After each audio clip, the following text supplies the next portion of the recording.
आप देख रहे हैं इकोनॉमी का हिसाब किताब और मैं हूं आनंदो चक्रवर्ती। पिछले एपिसोड में मैंने आपको बताया था कि कोविड-19 और मोदी सरकार के नीतियों के चलते हमारे देश की आर्थिक विकास दर इस साल 1947 यानी कि आज़ादी के बाद से सबसे निचले स्तर पे जा सकता है। ये सिर्फ मैं नहीं कह रहा हूं, ये बहुत सारे अर्थशास्त्री कह रहे हैं, मोदी समर्थक भी कह रहे हैं, बड़े बड़े जो कॉरपोरेट लीडर हैं वो भी कह रहे हैं। कुछ तो कह रहे हैं कि 2 साल तक हमारी जो अर्थव्यवस्था है वो घटने वाली है, कम होने वाली है। लेकिन ये एपिसोड देख के मेरे एक दोस्त ने मुझे फ़ोन किया, मैंने पहले भी उनका जिक्र आपको किया है, और वो मोदी जी के बहुत बड़े भक्त हैं, समर्थक हैं। उन्होंने मुझे फ़ोन करके पूछा कि यार तुम कह रहे हो कि हमारे देश की अर्थव्यवस्था कोविड-19 के चलते बहुत नीचे जाने वाली है, लेकिन ये मुझे बताओ अगर ऐसी बात ही होती तो अप्रैल में लॉकडाउन के बाद जो नौकरियां गई थी वो सारे वापस कैसे आ गए। तो मैंने उनसे पूछा कि भाई तुमने कहां देखा कि सारी नौकरियां वापस आ गई है। तो उन्होंने बोला चलो कोई बात नहीं, नौकरियां सारी ना वापस आई हो, लेकिन आप बताओ कि 95% से ज़्यादा वापस तो आ चुकी है ना। अगर ऐसा ही हाल होता इकोनॉमी का तो 95% सिर्फ 3 महीने में, जुलाई तक में कैसे वापस आ गई। खैर, उनका बात गलत नहीं है, उनकी ये जो बात है वो गलत नहीं है, क्योंकि आप देखिए कि लॉकडाउन के तुरंत बाद मार्च से अप्रैल के बीच लगभग 12 करोड़ से भी थोड़ा ज़्यादा नौकरियां गई थी। ये डेटा किसका है? ये डेटा है सीएमआई का। मैं सीएमआई का हर वक्त जिक्र करता रहता हूं आप लोगों तक, क्योंकि वही हर हफ्ते नौकरियों का डेटा निकालती है, सर्वे करती है। तो वही डेटा हम लेते हैं। अगर हम जुलाई का डेटा देखें तो सीएमआई का ही डेटा हमें बताती है कि ये जो 12 करोड़ जो नौकरियां चली गई थी अप्रैल में, उनमें से 11 करोड़ वापस आ गई हैं। मतलब अभी सिर्फ 1 करोड़ के आसपास नौकरियां हैं, जो कम है मार्च की तुलना में। तो आप देख लीजिए कि लॉकडाउन तो पूरी तरह खुला नहीं है, बहुत जगह पे अभी भी लॉकडाउन चल रहा है। लोग डर के मारे फैक्ट्री ऑफिस जा भी नहीं रहे, काम पे भी नहीं जा रहे हैं। तो ये सारा जब खत्म हो जाएगा तो आप सोच सकते हैं कि जल्द ही, हो सकता है अगस्त में ही, जो नौकरियां गई थी वो वापस आ गई हो। लेकिन ये जो नौकरियां वापस आई है ना, इसमें आपको एक चीज मैं बता दूं कि इसमें असली चेहरा देश के नौकरियों का नहीं दिखता, ये छुपा हुआ है। और इसी छिपे हुए बेरोजगारी का, जो रोजगार के बीच में छिपे हुए बेरोजगारी है, उसी का पोल खोलूंगा, उसी का हिसाब लगाऊंगा आज के एपिसोड में।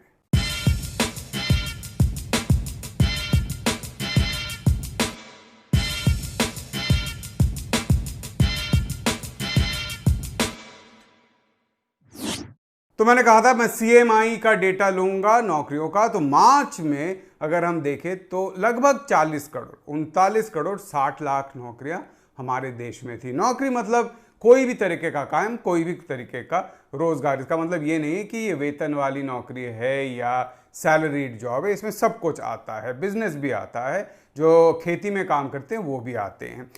अगर हम अप्रैल में देखें तो सीधा ये 27.5 करोड़ पे उतर आया। लॉकडाउन हुआ 27.5 करोड़ पर ये उतर आया है। और जुलाई में आप जाकर देखेंगे तो ये वापस आ चुका है 38.5 करोड़ के आसपास। तो अगर हम देखें कि मार्च की तुलना में जुलाई में लगभग 97% नौकरियां, उससे भी ज्यादा वापस आ चुकी है।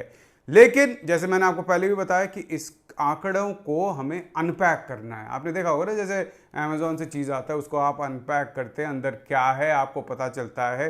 या कोई भी जो ई कॉमर्स है, कभी कभी जो आपने ऑर्डर किया है वो आता है, कभी कभी जो ऑर्डर किया है वो नहीं आता है। तो अनपैक करने से ही हमें असली चेहरा इसका पता चलेगा। तो सबसे पहले हम शुरू करेंगे जो कृषि में यानी कि खेती में नौकरियां हैं, क्योंकि सबसे ज़्यादा हमारे देश में खेती में ही नौकरियां होती है। खैर, उससे पहले एक चीज़ आपको बता दूं जिसको कहते हैं डिसगाइज्ड अनएम्प्लॉयमेंट। ये सब अर्थशास्त्री मानते हैं कि हमारे देश में खेती में डिसगाइज्ड यानी कि प्रच्छन्न यानी कि छिपी हुई बेरोजगारी है। इसका मतलब क्या है कि आप सोच लीजिए कि एक परिवार में 3 बेटे हैं और जो इतना उनके पास ज़मीन है वो 2 लोग काम करे, श्रम करे तो उसी के लायक ज़मीन है, उससे ज़्यादा लोगों की ज़रूरत नहीं होती। अगर 2 ही बेटे होते तो भी उतना ही उत्पादन होता, उतना ही परिवार का आय होता। मैं बेटे कह रहा हूं कि हमारे देश में औरतों को काम लगभग नहीं मिलता है। आप पूछ सकते हैं कि बेटियां क्यों नहीं, क्या क्योंकि औरतों को काम नहीं मिलता है हमारे देश में। आप कोई भी आंकड़ा देख लीजिएगा। खैर, मैं वापस जाता वो प्रच्छन्न यानी कि छिपे हुई बेरोजगारी पर। अब तीनों जो बेटे हैं वो जाकर काम करते हैं खेत में। आप उनसे पूछेंगे कि आप करते क्या हैं, वो बोलेंगे हम तो खेती करते हैं जी।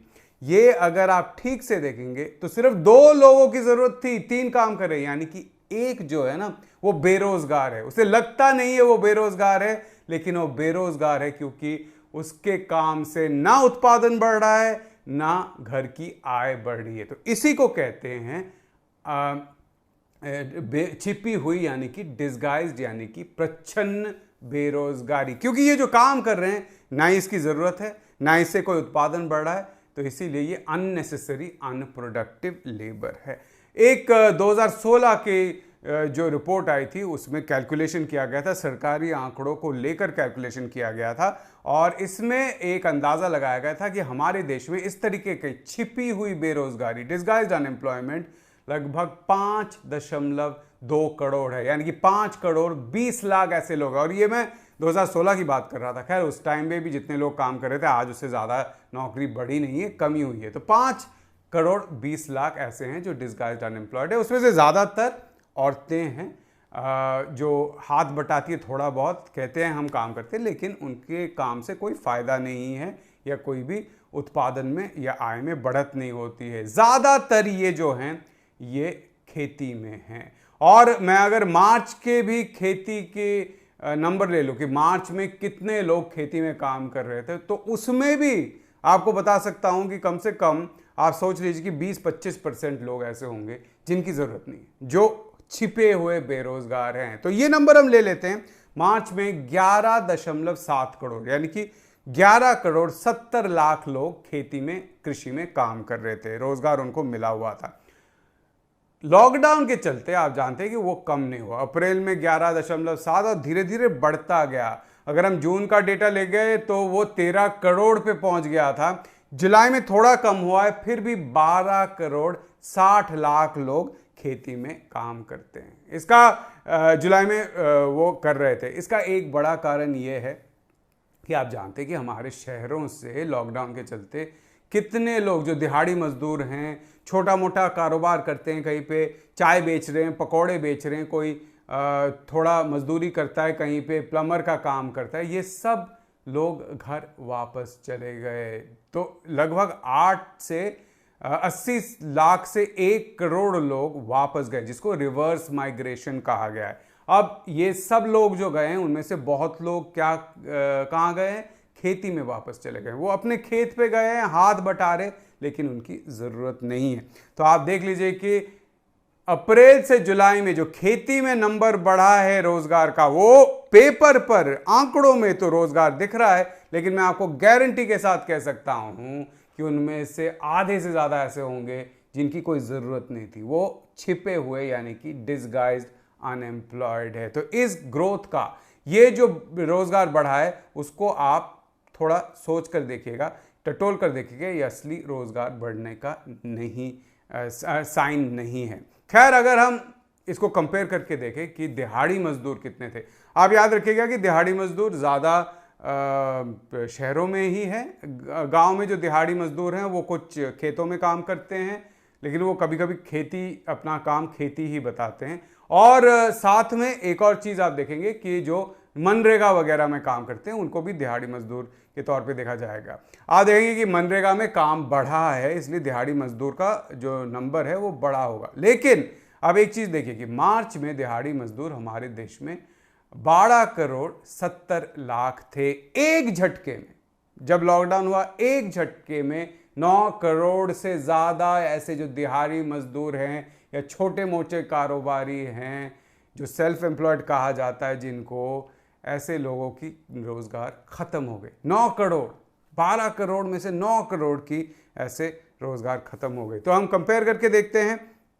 मार्च से जुलाई के बीच 12 करोड़ 70 लाख लोग मार्च में दिहाड़ी मजदूर का काम करते थे। जुलाई में आप देखिए कि अप्रैल में 9 करोड़ कम हो गए, लेकिन जुलाई आते आते ये 12 करोड़ से ज़्यादा हो गया है। इस वक्त मार्च और जुलाई का अगर हम कंपैरिजन कर ले तो सिर्फ 68 लाख ऐसे रोज़गार के अपॉर्चुनिटीज़ हैं जो अभी नहीं है दिहाड़ी मजदूरों का, यानी कि 68 लाख दिहाड़ी मजदूर कम हो गए हमारे देश में। आप कहेंगे कि अगर शहरों से गांव गए इतने लोग 80 लाख से 1 करोड़ के बीच, तो सिर्फ 68 लाख दिहाड़ी मजदूर कम कैसे हुए, कैसे हो सकता है? क्योंकि ज़्यादातर तो ऐसे दिहाड़ी मजदूर ही थे, वो अगर चले ही गए हैं तो जितने लोग गए हैं उससे कम दिहाड़ी मजदूरी में कमी आई है।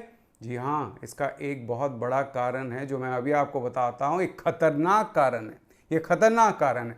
इसका सबसे बड़ा कारण ये है कि सैलरी वाली नौकरियां, जो कि रेगुलर वेतन वाली नौकरियां हैं, वो बहुत तेजी से गिरी है लॉकडाउन के बाद।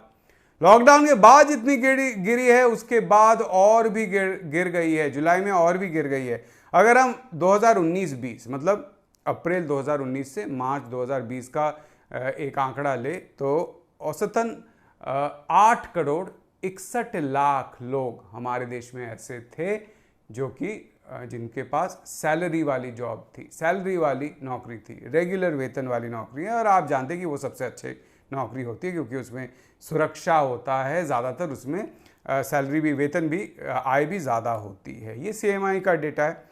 अगर हम अप्रैल में आकर देखें तो वो गिरकर 6 करोड़ 84 लाख पर आ गए, यानी कि 1 करोड़ 70 लाख के आसपास नौकरियां कम हो गई। जून में आते आते ये काफ़ी बढ़ गई, 7 करोड़ 22 लाख लोगों का आप देख सकते हैं कि काम बढ़ गया। मतलब लगभग 40 लाख लोगों को वापस वेतन वाली नौकरियां मिल चुकी थी। लग रहा था कि जुलाई में आते आते हो सकता है कि ज़्यादातर वेतन वाली नौकरियां जो है वो वापस आ जाएगी, लेकिन जी नहीं, ऐसा नहीं हुआ। जो 50 जून और जुलाई के बीच 50 लाख और लोगों की जो सैलरी वाली लोग थे उनकी नौकरी गई है। तो अगर हम जुलाई के नंबर देख लें तो 6 करोड़ 72 लाख लोगों के पास सैलरी वाली, रेगुलर वेतन वाली नौकरी हैं। तो आप अगर अप्रैल और जुलाई का कंपैरिजन कर लें, अप्रैल में मैंने बताया था कि लॉकडाउन के चलते बहुत तेजी से गिरी थी, 6 करोड़ 84 लाख पर गिर गई थी सैलरी वाली नौकरियां, लेकिन जुलाई में उससे भी कम हो गई। यानी कि लॉकडाउन के बाद भी, लॉकडाउन खुलने के बाद भी, धीरे धीरे जो खुल रहा है उसके बाद भी सैलरी वाली नौकरियां और भी घटी है। तो आप देखिए कि ये जो पूरी रिकवरी की स्टोरी है जिसके बारे में मेरे दोस्त ने मुझे फ़ोन करके कहा था कि नौकरियां वापस आ रही है, ये कैसी नौकरियां हैं? सैलरी वाली नौकरियां, सिक्योर नौकरियां, जो सुरक्षित नौकरियां हैं, अच्छे वेतन वाले नौकरियां हैं, वो घट गई है और जून और जुलाई के बीच में भी ज़्यादा घटी है। और कृषि में जहाँ पर छिपी हुई बेरोजगारी ज़्यादा होती है वहाँ पे नौकरियाँ बढ़ी है। ये भी हो सकता है कि सैलरी वाले जो लोग हैं कुछ वो दिहाड़ी मजदूर बन गए हैं या छोटे मोटे कारोबार में चले गए हैं, सैलरी मिल रही थी वो छोड़कर, नौकरी नहीं है वो नौकरी चली गई, तो अब कहीं पे उन्होंने खोमचा लगा लिया है और पकोड़े बेच रहे हैं।